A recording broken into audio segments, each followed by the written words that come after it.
All my clocks stopped at 1:13 p.m. I read somewhere that when a clock's owner dies, that clock stops. While there's no evidence to support such an outlandish claim, it's interesting to regard. However, if it happens to be true, then I have a problem. I've always admired clocks. Something about their simplistic facade fascinates me. In reality, they really only have one job: to keep track of time, to tick every second. But underneath their glassy visages lies a system of wires and gears that is quite complex. Due to this fascination, I have amassed quite a few clocks. Every single one of them stopped at 1:13 p.m. Today, when I got home from work, I went straight upstairs to change from my work clothes into something more comfortable. The book I had left on my dresser from the previous day greeted me as I entered. My friend and coworker, Randy, had given it to me. The bold crimson letters on the cover read, "Daylight Savings Time. What the U.S. government doesn't want you to know." He's big into that kind of stuff. I promised him I would read it so we could talk about it the next time we hung out. The rest of my day was booked. It was then that I first noticed something was off. There was an unusual, oppressive silence to my room. See, I found comfort in the symphony of groans, creaks, and clicks of my house. The orchestra of old floorboards, papery walls, and rhythmic clocks, all playing in tune, soothed me in a way. Clearly, I had grown too accustomed to the music, as I was acutely aware when one of the sounds was missing. Inadvertent side glance revealed to me the clock on my bedroom wall, which no longer ticked in time. I approached the clock. Light from the midday sun flooded in through the adjacent window and danced across its face. Out of all the clocks in my collection, I was particularly fond of this one. In fact, I would venture to say that it was my favorite. My father had gotten it for me when I was a child. I greatly enjoyed its design as well. Each number was accompanied by the naval pennant for said number. This gave the clock's face a dazzling array of bright yellows, deep blues, and rich reds. Growing up, for some odd reason, I had an affinity for maritime collectibles. My panoply of model ships meant the world to me. Sadly, I lost them when my father's house burned down several years ago. I guess you could say this clock was a part of that collection, the sole surviving vessel of my long-lost fleet. It had indeed stopped. The hour hand hovered languorously to the right of the 1, the minute hand just above the 3. 1:13 p.m. Batteries must be dead, I thought. Admittedly, it had been several months since I last replaced them. A quick battery change would have it up and ticking again in no time. I rummaged through my room, managing to find 2 seemingly new batteries. I flipped the clock over and popped them in, waiting in anticipation for the reinvigorated first tick of a clock with brand new batteries. Silence. Perhaps this is just a bad batch of batteries? I have more downstairs. Problem solved. As I combed through the various cabinets and drawers in my kitchen, I noticed that several other clocks had stopped at 1:13 as well. I stood as motionless as the timepieces. The restless hum of pure silence crescendoed impotently in my ears, lusting for sound. Frantically, I flew from room to room, searching for any noise. Like an ever-tightening noose, reality slowly set it. It wasn't just several clocks that had stopped, it was all my clocks. Father Time had abandoned me. In a futile attempt to console myself, I searched time in Google, hoping in some way that it would tell me everything was fine. I wagered my sanity on one Google search. 1:13 p.m. Friday, August 16, 2019 EDT is what it said. I swallowed hard. My heart drummed, offbeat in my chest. In what I now acknowledge as a foolish move, I gathered all my analog clocks. I spread the silent fleet across the cold sea of my bedroom floor, the glassy stillness engendering a visceral anxiousness within me. I began fiddling with each clock's dial. I needed at least one of the clocks to move, or make a sound, to do anything at all. But, like obdurate children, they persisted, remaining stuck in place. Panic had long since set in. I paced around my room like a madman, unable to comprehend this nightmare. It was in this manic state that I noticed them, the lumps forming in the center of each of the clocks. It was almost as if a pocket of air had gotten trapped beneath the glass. For some reason, my eyes once again drifted to the book Randy had given me. Beckoned me. I decided to call my friend. The line droned as it rang. A moment later, it clicked as the call connected. "Hello, Randy? Hey." My voice quivered as I spoke. "What's up, dude? Can't remember the last time we had a phone conversation. Everything okay?" I hesitated. "Totally. I was just curious. Are your clocks still working?" Weird question, I know.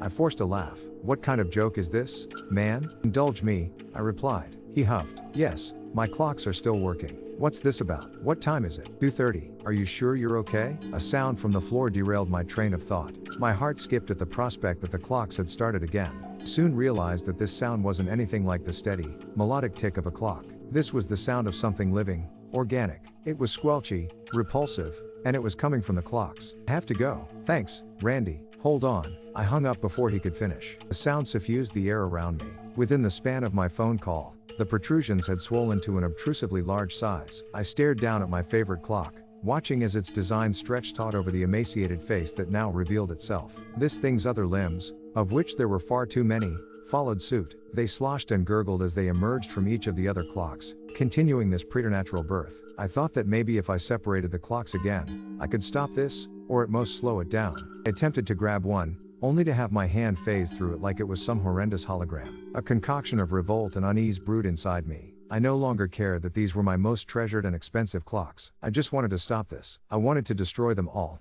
watch them burn, turn to dust, anything to get rid of them. But something deep down told me, no matter how hard I tried, I would never be able to destroy them. Light from the open window faded as an untimely twilight crept over the landscape. All too quickly, malignant darkness bathed my room. I thought Randy said it was only 2:30? With the arrival of nightfall and the repugnant mix of rot and melting plastic beginning to permeate the air, terror burrowed deep into my mind.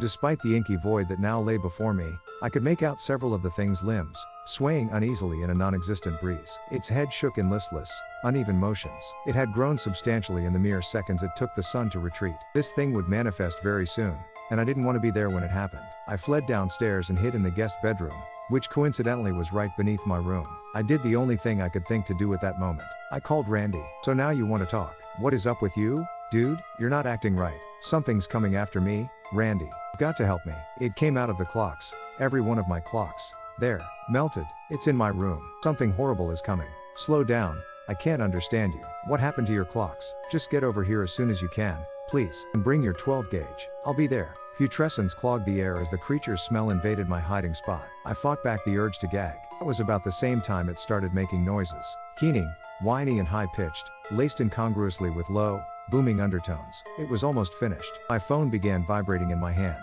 I knew before checking.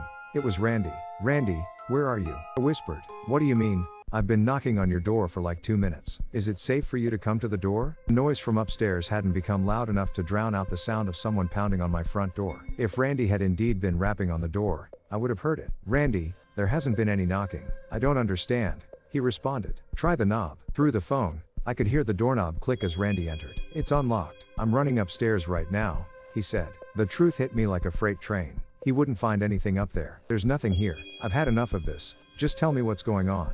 I couldn't muster the strength to respond. What the hell is going on? He shouted into the phone. Can you do me a favor? Not until you tell me what's happening. Check the clock. The line went silent for a moment. What about the clock? His words were brisk. What does it say? I intoned. It says 1:13. But that's wrong. I'm hiding in the guest bedroom. Come downstairs, and I'll explain everything. The line went silent once again as Randy made his way downstairs. Okay, I'm here, and you're nowhere to be found. So, what's going on? When I got home from work, I found all my clocks stopped at 1:13. I paused, letting the numbers linger in the air. I don't know if it's a sign, or if this is some sort of divine punishment, but it's dark here, and there's this thing emerging from the clocks. I can hear it scratching on the floor upstairs. I don't want to find out what happens when it fully emerges. I don't know why you can't see me, though. I was hoping that you might know. You're not really in your house, he muttered. What? See, there are so many people who disappear each year under mysterious circumstances. But upon closer inspection, those circumstances aren't really that mysterious. It's the government performing some sort of experimentation. I'm not following. Let me explain. You're not actually in any real danger. You've just been selected for some government testing. There is no monster. Hell, that's not even your real house. It's just a replica, a set they built. They probably released some hallucinogen into the air to make you think there's a monster. In reality, there isn't anything there. The crazy thing is, I actually tried to believe him. I wanted to believe him. Anything would have been better than what I was witnessing. But, he paused. No, I don't think that's right. The government could pull off pretty much anything. But in all the documented cases I've read, they've never done something on this scale. I mean, making it nighttime to further induce terror? I've never seen that before. Randy, I interrupted. He continued. Wait, this is not good. If what you're saying is true, then you could possibly be stuck in.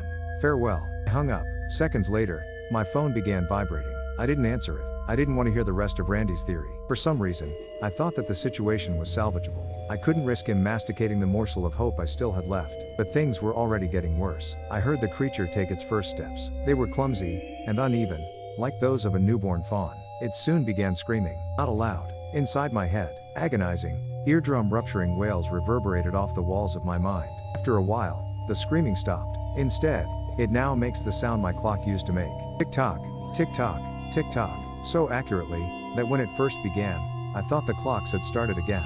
That isn't all, though. At random intervals, it whispers to me, 113, in the softest, most soothing voice I've ever heard. It switches between the ticking and whispering cyclically. It won't be long now before it finds me. I'm going to try and run. I haven't been outside yet, and don't know what dangers await me, but there's still a chance I can make it. After all, it's only just started making its way down the stairs.